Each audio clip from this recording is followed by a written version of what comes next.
갈멜산에서 드디어 대결이 시작되었습니다. 이 역사적인 대결에 온 이스라엘의 관심이 몰렸습니다. 아합은 이 기회에 여호와의 신앙을 뿌리 뽑고 가뭄으로 인한 정치적 불안정을 해소하고자 한지도 모릅니다. 예정대로 경기는 진행이 되었고 이스라엘 백성들이 구경하러 모였습니다. 그런데 갑자기 엘리야가 관중석을 향해 소리칩니다. 오늘 본문 읽은 앞절 말씀 21절 말씀을 보면 너희가 어느 때까지 둘 사이에서 머뭇머뭇하려느냐. 여호와가 만일 하나님이면 그를 따르고 바알이 만일 하나님이면 그를 따를지니라 라고 말합니다. 어쩌면 당시 관중들은 이 민중들은 도시락을 사들고 즐겁게 구경하러 왔는지도 모릅니다. 그러나 갑자기 흥이 깨어졌습니다. 방관자로 머물려고 했는데 너희도 이 경기에 참여자라고 하는 책망을 받았기 때문입니다. 관중들은 아무 대답도 하지 못했습니다. 그들은 자신이 심판자나 구경꾼이 아니라 선수임을 깨달았기 때문입니다. 하나님 말씀 앞에서는 저와 여러분도 결코 방관자가 될 수 없습니다. 심각한 결단을 내려야 할 모두 선수들입니다. 이제 경기 방식은 정해졌습니다. 각자의 제단에 나무를 벌려놓고 그 위에 송아지 한 마리씩 각을 떠서 올려놓습니다. 그리고는 불을 붙이지 않은 채 신이 친히 하늘에서 불을 내려 태우도록 하는 경기입니다. 바알 신은 비와 폭풍의 신입니다. 그런데 그 신은 주무기가 번개입니다. 비가 올 때 번개를 치면서 오기 때문에 번개로 불을 붙일 수 있는 그러한 능력이 있다고 믿었습니다. 그들은 압도적인 수의 우위로 바알 선지자들이 먼저 공격을 하기 시작했습니다. 제단 앞에서 뛰놀기 시작했습니다. 제사와 관련된 춤을 추고 있습니다. 그런데 바알의 반응이 없자 제사는 더욱더 격렬해졌습니다. 큰 소리를 지르다 더 광분하여 미친 듯이 떠들어대었지만 아무 소리도 없습니다. 극기하는 자신들이 칼과 창으로 자신들의 몸에 피를 내었습니다. 이것은 생명을 상징하는 피를 뿌려서 바알 신을 깨우려는 몸부림침입니다. 아침부터 시작된 제사가 정오를 넘어 밤까지 계속되었지만 바알 신은 아무런 반응을 하지 않았습니다. 이 모습을 보며 엘리야가 그들을 조롱합니다. 27절입니다. 큰 소리로 부르라. 그는 신인적 묵상하고 있는지 혹은 그가 잠깐 나갔는지 혹은 그가 길을 행하는지 혹은 그가 잠이 들어서 깨워야 할 것인지라고 말합니다. 여기서 잠깐 나갔는지라고 하는 표현을 표준 세번역에서 보면 용변을 보고 있을지로 번역하고 있습니다. 신랄한 조롱입니다. 바알은 죽은 신입니다. 애초부터 없었습니다. 그것은 인간이 자신의 욕망과 안전을 위해서 인간이 만들어낸 신입니다. 반면에 우리가 믿는 여호와는 살아계신 하나님이십니다. 졸지도 주무시지도 않으십니다. 인간의 필요를 위해서 존재하는 분이 아니라 스스로 역사를 만들어가는 분이십니다. 우상들은 항상 다수와 강자의 편에 서 있습니다. 그러나 이스라엘 하나님은 오히려 소수와 약자를 통해서 역사를 만들어 가시는 분이십니다. 바알은 주술의 신입니다. 큰 소리로 강분을 하고 제사 행위를 통해서 반응하는 신입니다. 그러나 여호와는 인격적인 신이십니다. 큰 소리로 외치지 않아도 들으실 수 있습니다. 인격적인 분이시기에 우리의 순종에 더 관심이 있습니다. 하나님을 움직이게 하는 것은 주술적인 행위나 종교적인 헌신이 아니라 말씀에 순종하는 것입니다.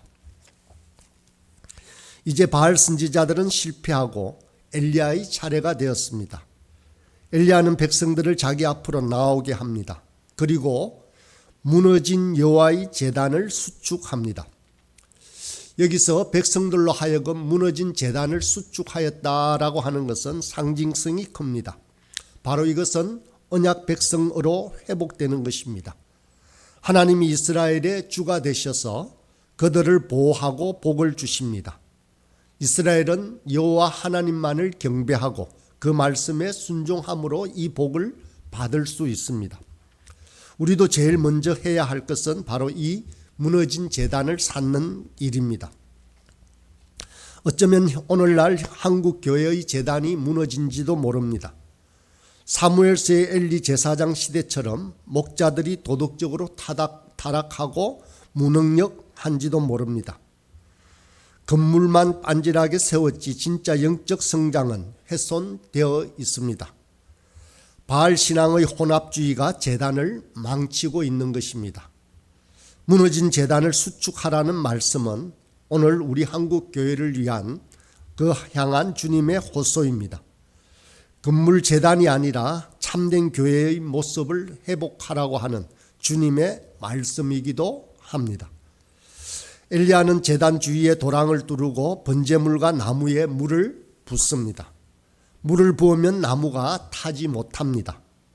이 불이 인위적이거나 자연적인 불이 아니라 하나님의 불임을 보이기 위해서 이렇게 만든 것입니다. 기도는 늦게 저녁 제사 시간이 되었어야 시작되었습니다. 그러나 시간이 중요한 것은 아니었습니다. 엘리야가 소리를 높인 것도 아니었습니다. 엘리야는 단지 여호와여 주께서 하나님이신 것을 보이소서, 여호와여 내게 응답하소서라고 기도했을 뿐입니다.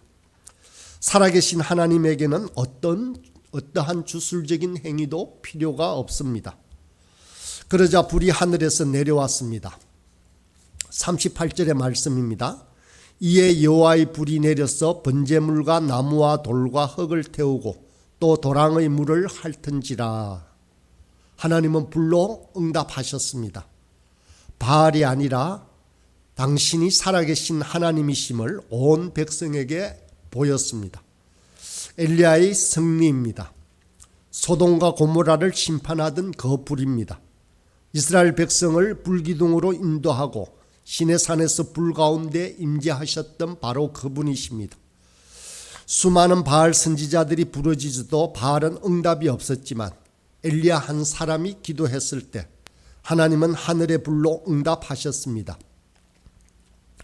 이스라엘 백성은 그들의 눈으로 살아계신 하나님이 누구신지 똑똑하게 체험을 했습니다. 이후 아합의 군대와 아합의 동조 세력들이 분명히 많이 있었을 것이지만 바알 선지자들을 도륙할 수 있었던 것은 하나님의 불을 모두가 보았기 때문입니다. 우리는 감격하지만 어쩌면 사실 하나님 편에서 본다면 이 사건은 조금 자존심이 상하는 일일지도 모릅니다. 하나님 외에는 아무도 없는데 가짜 신과 싸워야 했기 때문입니다. 그 이유는 사람들을 위해서입니다. 그들은 보아야 믿기 때문입니다. 우리는 오늘 말씀을 통해서 말씀으로 하나님의 살아계심을 분명하게 깨달아야 합니다. 그러므로 하나님의 불을 요구하지 말고 굳건히 말씀을 신뢰하고 나아가야 된다는 것을 우리에게 교훈으로 주고 있습니다. 그렇지만 하나님은 여전히 오늘도 불로 역사하시는 분이십니다. 그 불은 이제 나무를 태우는 불이 아닙니다. 한 사람 한 사람의 심령 위에 임하고 있는 불입니다. 예수님은 스스로 불을 던지러 왔다라고 말씀하십니다. 누가복음 12장 49절입니다. 내가 불을 땅에 던지러 왔노니 이 불이 이미 붙었으면 내가 무엇을 원하리요. 이 불은 심판의 불을 말합니다. 이 불은 성령의 불이기도 합니다. 태우고 변화시키는 불인 것입니다. 그 성령의 불이 오순절에 교회 위에 임하였습니다. 사도행전 2장 3절에 보면 마치 불의 혀처럼 갈라지는 것들이 그들에게 보여 각 사람 위에 하나씩 임하여 있더니라고 말했습니다. 예레미야에게는 여호와의 말씀을 선포하는 불이 붙었습니다.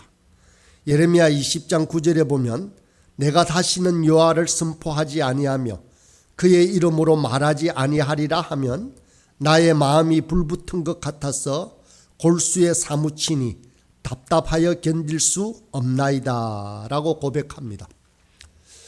요한 웨슬레는 올드스케이드라는 곳에서 루트의 로마서 주석을 읽다가 하나님의 임재를 불로 체험했습니다.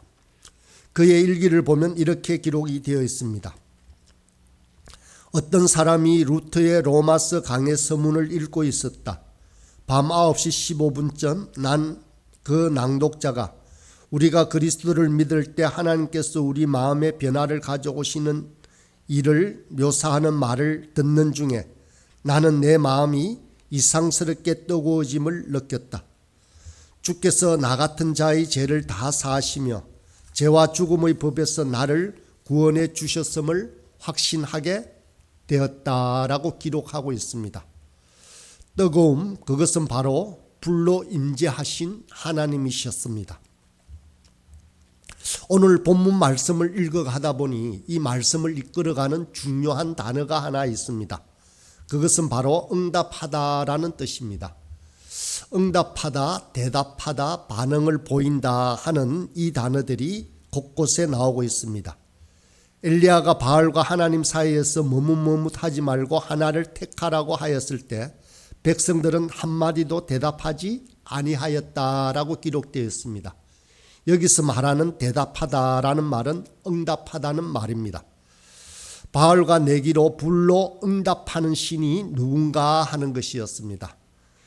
24절에 불로 응답한다 할 때 이 응답 또한 마찬가지입니다. 바알 선지자들은 바알이여 응답하소서 했지만 아무 응답하는 자가 없더라라고 기록되어 있습니다. 엘리야는 또한 요압에게 여호와여 내게 응답하소서라고 기도했습니다. 그러자 여호와의 불이 내려 엘리야의 기도에 응답하였습니다. 이제는 백성들이 응답해야 할 차례입니다. 여호와 그는 하나님이시로다라고 하는 그들의 고백이 바로 그들의 응답이었습니다. 말로만 하는 고백이 아니라 그들은 행동으로 옮겼습니다. 엘리야와 함께 바알 선지자들을 붙잡고 그들을 기숑 강가로 끌고 가 몰살시킵니다. 믿음은 바로 이와 같이 응답이 있어야 합니다. 무언가 반응이 있어야 하는 것입니다. 예수를 믿으면 구원을 받습니다. 그것으로 끝일까요? 아닙니다. 응답이 있어야 합니다. 우리는 그것을 변화된 삶으로 보여야 하는 것입니다. 예수님이 하나님이면 그에 합당한 모습을 보여야 합니다. 말씀대로 용서를 하든지 과거의 잘못과 우상에 대하여 결단을 하든지 예배를 회복하든지 변화된 삶의 모습을 보여야 합니다. 이것이 바로 우리가 보여주는 응답이고 반응입니다. 하나님은 지금도 응답하라고 하십니다. 응답하라라는 것은 오늘 갈멜산에서 엘리야가 우리를 향해 외치는 소리일지도 모릅니다. 오늘 이 아침에도 하나님의 말씀에 순종함으로 신실하게 응답하는 저와 여러분이 되길 간절히 소망합니다.